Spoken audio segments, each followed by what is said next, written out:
Halo, kembali lagi bersama saya Geran Hia. Pada video sebelumnya saya sudah melakukan instalasi untuk PHP MyAdmin XMPP control panelnya. Bisa Anda lihat di link yang sudah saya letakkan di pojok kanan atas. Di video kali ini saya akan memberikan tutorial untuk menggunakan SQL. SQL itu adalah Structure Query Language. Itu adalah bahasa yang digunakan oleh database. Khususnya yang kita akan gunakan sekarang adalah PHP MyAdmin MySQL. Kita di sini akan gunakan cara melakukan masukin data, insert, kita bisa mengubah data yang sudah ada, lalu kita akan menghapus data tersebut menggunakan SQL, sintaks SQL.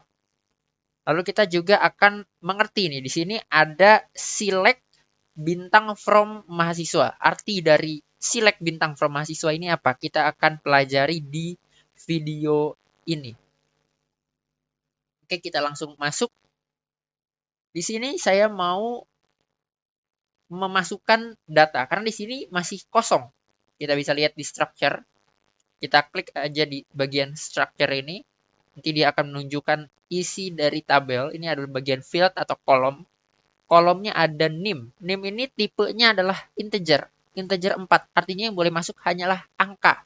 4 di sini adalah 4 digit. Jadi hanya panjangnya cuma boleh 4 digit, tidak bisa lebih. Tapi kurang bisa. Terus di sini ada warna kuning. Kalau di hover seperti ini menjadi tulisannya primary. Artinya NIM ini merupakan saya buat sebagai primary key. Primary key itu tidak boleh null, tidak boleh sama. Nanti kita akan coba kalau sama akan seperti apa. Lalu di bawahnya ada nama mahasiswa. Ini varchar data type-nya dan panjangnya 20 untuk maksimal. Varchar ini adalah variabel karakter. Jadi bisa huruf, bisa angka. Bisa spesial karakter juga. Terus yang berikutnya adalah date of birth atau tanggal lahir. Data type-nya di sini adalah date. Date itu format di table itu adalah year, month, day. Nanti saya akan tunjukkan. Nah, kita langsung masuk ke bagian SQL. Nah, di sini saya mau masukin. Di sebelah kanan kita ada field-nya apa aja. Ada NIM, nama mahasiswa, date of birth. Saya pertama adalah memasukkan variabel. Memasukkan value ke tabel. Nah, ini saya berikan poin adalah memasukkan data ke tabel. Oke, caranya adalah kita tulis insert into. Lalu adalah nama tabel. Saya bikin komen dulu di sini. Nama tabel. Di sini nama table. Terus value bukan value, sebelumnya itu adalah kolomnya. Ini adalah kolom, nama kolomnya, kolom 1, kolom 2. Ini saya berikan dulu rumusnya seperti ini. Dan seterusnya. Terus baru kita masuk ke values. Values di dalamnya ini kalau dia merupakan integer, dia bisa langsung angka. Tapi kalau dia merupakan date, merupakan tanggal, merupakan parkar, merupakan char, maka dia harus menggunakan kutip. Kutipnya itu kutip 1, seperti ini misalnya ABC. Dan seterusnya. Nah, ini adalah bentuk rumus dari masukin data ke dalam table. Itu menggunakan insert into. Nah, kita di sini gunakan insert into itu. Insert, kita tulis di sini insert into. Kita punya di sini tabelnya adalah mahasiswa. Kita tulis mahasiswa. Terus kita tambahin kolomnya. Kolom yang pertama itu adalah apa? Ada NIM. Terus yang kolom kedua ada nama mahasiswa. Nama underscore MHS. Yang ketiga ada date of birth, yaitu untuk tanggal lahir. Terus kita tulis di sini values. Values-nya saya mau NIM ini nilainya adalah karena dia integer, saya mau bikinnya angka 1002. Dia 1001. Tadi itu panjangnya 4 digit. Terus nama mahasiswa. Saya mau nama saya, Geran. Iya. Nah, seperti ini itu tidak boleh. Kenapa? Karena nama mahasiswa itu merupakan eh, data type-nya itu adalah varchar. Jadi karena di varchar harus digunakan kutip. Nah, kalau dia udah berwarna merah seperti ini artinya sudah menjadi sebuah varchar string karakter. Lalu kita next. Pisahkan dengan koma. Nah, berikutnya adalah date of birth. Date of birth ini adalah tanggal lahir. Nah, tanggal lahir kita tadi bikinnya adalah date. Date itu data adalah data type. Nah, data type date itu bentuknya seperti ini. Date itu bentuknya adalah year, distrip, month, sama day. Year-nya itu 4 digit, bisa 2 digit, bisa 4 digit, tapi defaultnya seperti ini. Jadi kalau contoh, saya buat di sini, misalnya hari video ini dibuat adalah 31 Januari 2024. Maka yang dimasukkan ke dalam tabel adalah 2024 bulan 1, bulan Januari tanggal 31. Seperti ini. Nah, tanggal lahir. Saya berikan tanggal contoh saya misalnya adalah 2020.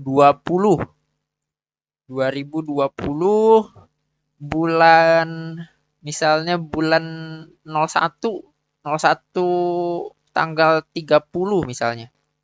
Ya, 30 Januari 2020 misalnya. Terus kita tutup. Nah, kita tambahin semikolon atau titik koma di belakangnya. Terus kita scroll ke bawah, ada tulisan go. Kita klik go di sini. Ya, dia sudah masuk. Ini artinya satu row inserted. Ini query-nya sudah berhasil dimasukkan. Kita lihat di browse, di tabelnya. Nah, ini udah ada di sini. 1001 Geran Hia 2020 0130. Ini sudah masuk. Nah, terus saya mau nambahin lagi di sini. Saya mau nambahin lagi misalnya jadi nama Budi misalnya. Kita bikin lagi di sini, insert into. Nama tabelnya apa tadi? Nama tabelnya adalah mahasiswa.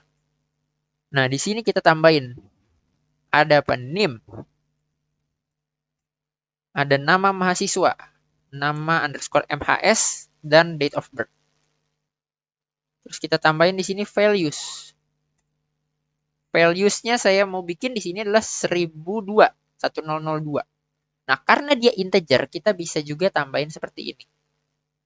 Jadi yang penting dia adalah angka. Dia nggak bisa ada A di sini. Bisa. Jadi dia harus angka, integer. Tapi menggunakan kutip bisa, tidak menggunakan kutip juga bisa. Nama mahasiswa saya mau namanya Budi. Terus saya mau dia tanggal lahirnya itu tahun 1999, bulan 12, tanggal 8. Misalnya seperti itu. Misalnya. Terus tambahin semikolon, terus enter. Nah, di sini kita bisa juga klik go di sebelah sini, sebelah kiri, atau kita pencet kontrol di keyboard lalu kita enter. Dia sama aja. Nah, ini satu row inserted. Query-nya berhasil. Kita lihat lagi. Di sini sudah masuk 1002 Budi 1999 8 Desember tahun 1999. Nah, saya mau mengubah nama saya nggak mau nama lengkap saya, Geran Hia. Saya maunya namanya cuma nama depan saya doang, namanya Geran. Kita nggak usah melakukan delete di sini atau kita drop value-nya. Kita bisa melakukan edit. Editnya adalah update. Update. Nah, untuk melakukan update, di sini saya berikan dulu rumusnya. Update, terus berikutnya adalah nama tabel. Nama tabel. Set. Nah, set ini kita melakukan apa yang mau kita ubah? Nama kolom, terus sama dengan apa? Apa yang mau dirubah di dalam sini? Value baru, new value. Ini new value. where, ini conditionnya apa? Condition yang mau kita ubah? Apa aja yang mau kita ubah? Condition kita taruh di bagian condition. Itu akan kita dalami nanti di saat kita membahas select. Nah, di sini saya akan mengubah dulu update nama tabelnya mahasiswa. Set, saya mau mengganti di sini adalah nama mahasiswa. Nama saya mau ganti. Set nama mahasiswa saya maunya Geran doang. Jadi saya tulis di sini nama saya Geran. Kalau kita hanya berhenti di sini, semua yang ada di dalam tabel mahasiswa, nama mahasiswa akan berubah jadi Geran. Nah, untuk itu kita harus mengubah ke where. Kita harus tambah where-nya, where condition-nya. Condition-nya kita mau di sini bisa kita lihat. Primary key-nya apa? Primary key-nya adalah 1001. Kita bisa bikin where name sama dengan 1001. Seperti ini. Kalau kita mau mengubah berdasarkan tanggal lahir juga bisa. Nanti semua yang memiliki tanggal lahir yang sama, maka namanya akan berubah menjadi Gera. Gitu. Kita execute. Nah, one row affected. Sudah berubah. Tadi Geran Hia 1001 menjadi Geran. Terus sekarang saya mau menghapus nama Budi. Itu gimana caranya? Kita tulis di sini, ya saya berikan lagi delete from rumusnya. Delete from nama table. Nama table. Where conditionnya apa? Apa yang mau di delete? Conditionnya apa di sini? Gitu. Saya akan berikan contoh. Delete from. Di sini tabelnya adalah mahasiswa. Kita kasih nama mahasiswa. Where. Apa yang mau kita delete? Kalau kita mau delete Budi dengan NIM 1002, kita bisa bikin di sini NIM. NIM-nya 1002. Kita enter, jalanin. One row affected. Query-nya berhasil. Kita lihat di sini, datanya tinggal sisa 1. Nah, saya sekarang mau memasukkan, tadi kan kemarin kan kita sudah belajar bahwa NIM, primary key itu tidak bisa berulang, tidak bisa null. Nah, kalau saya mau masukin data yaitu nilai yang sama, misalnya di sini saya insert into mahasiswa NIM,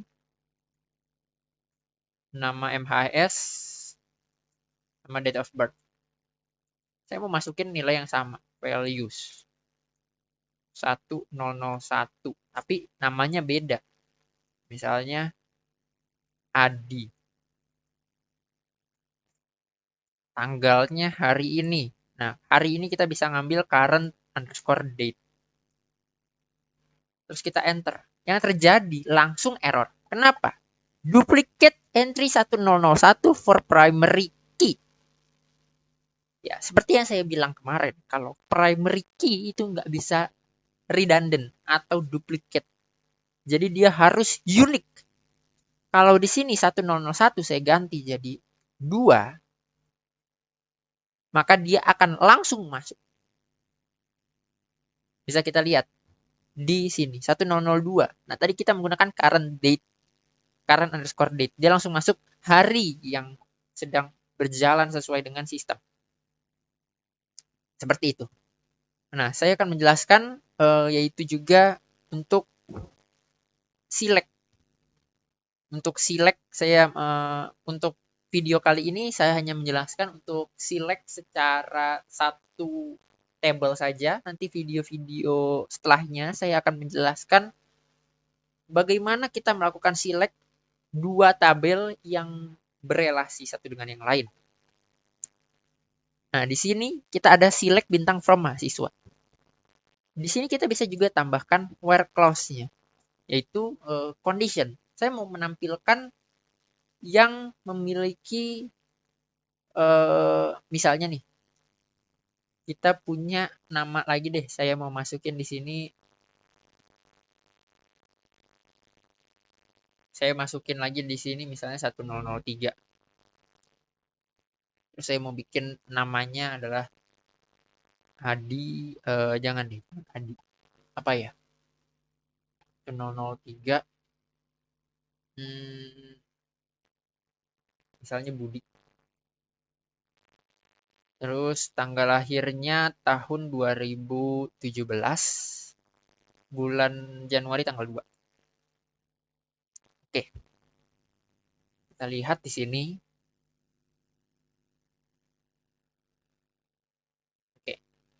Nah, di sini saya mau menampilkan semua data dari 3 orang ini. Saya mau menampilkan semua yang lahirnya, date of birth-nya, itu lebih dari tahun 2019.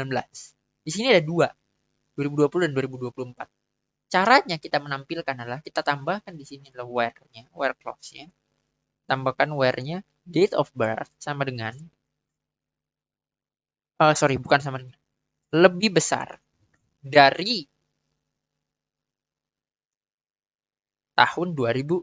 2019.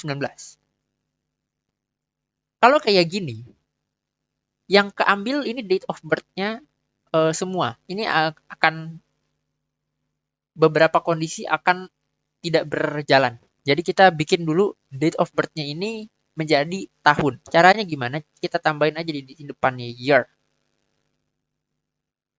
Terus kita kurung bagian date of birth. Nama kolomnya kita kurung. Jadi semua data dari tabel mahasiswa yang kelahirannya lebih dari 2019 ditampilkan. Kita go. Nah, di sini menampilkan yang 1003 lahir 2017 itu tidak termasuk karena dia di 2017. Karena kita minta di sini adalah di tahun 2019 atau lebih. Kalau saya ganti di 2019 ini menjadi 2021 misalnya, maka nama saya, nama Geran, ini tidak akan masuk. Yang masuk adalah 1002 saja. Karena dia ada di tahun 2024. Seperti itu. Nah, lalu kita balik lagi, kita hapus bagian where clause-nya. Kita mau semua tampilin. Sekarang saya mau menampilkan nama mahasiswa saja. Nama mahasiswa saja. Date of birth nggak usah, name nggak usah. Caranya gimana? Bagian bintang kita ganti jadi nama mahasiswa. Nama underscore MHS. Udah, seperti ini aja. Terus enter. Yang tampil hanya bagian nama MHS. Seperti itu. Kita bagian browse lagi dulu. Saya mau di sini bikin kalau ada nama Geran yang sama, ada dua data yang namanya sama, tapi NIM sama tanggalnya berbeda. Kita insert dulu di sini 1004. Namanya saya mau Geran juga. Terus tanggal lahirnya misalnya tanggal 1 Januari. Ini udah masuk di sini. Saya mau menampilkan semua, tapi hanya nama mahasiswa saja misalnya. Tapi nama Geran ini nggak berulang. Apakah bisa? Bisa, caranya gimana? Kita menggunakan group by. Nah, di sini saya cuma mau nampilin nama mahasiswa. Nama MHS. From mahasiswa. Kalau kita enter seperti ini, dia akan menampilkan Geran 2 kali. Tapi kalau kita tambahin where, di sebelah sini kita tambahin where, jangan where. Kita gunakan group by. Group by. Nama mahasiswa. Kalau kita enter, maka dia tidak akan melakukan redundant atau dia tidak akan melakukan pengulangan pada nama yang sama. Berdasarkan dia tidak akan melakukan pengulangan pada kolom yang memiliki value yang sama. Jadi kalau di sini kita group by nama MHS, maka dia tidak akan mengulang nama saya 2 kali. Tapi kalau saya menggunakan group by-nya adalah date of birth, maka jika ada date of birth yang sama, date of birth-nya tidak akan terulang 2 kali. Seperti itu. Oke, sekian dari saya mengenai tutorial SQL untuk insert, update, delete, dan select untuk satu tabel. Video berikutnya saya akan menggunakan select untuk 2 tabel atau lebih yang saling berelasi. Menggunakan foreign key dari masing-masing dari tabel, yaitu primary key dari masing-masing tabel yang ada. Jangan lupa untuk like video ini jika Anda suka. Main-main ke website saya geranhia.edigital.space dan share ke teman Anda yang mungkin membutuhkan video ini. Sampai jumpa di video berikutnya. Bye-bye.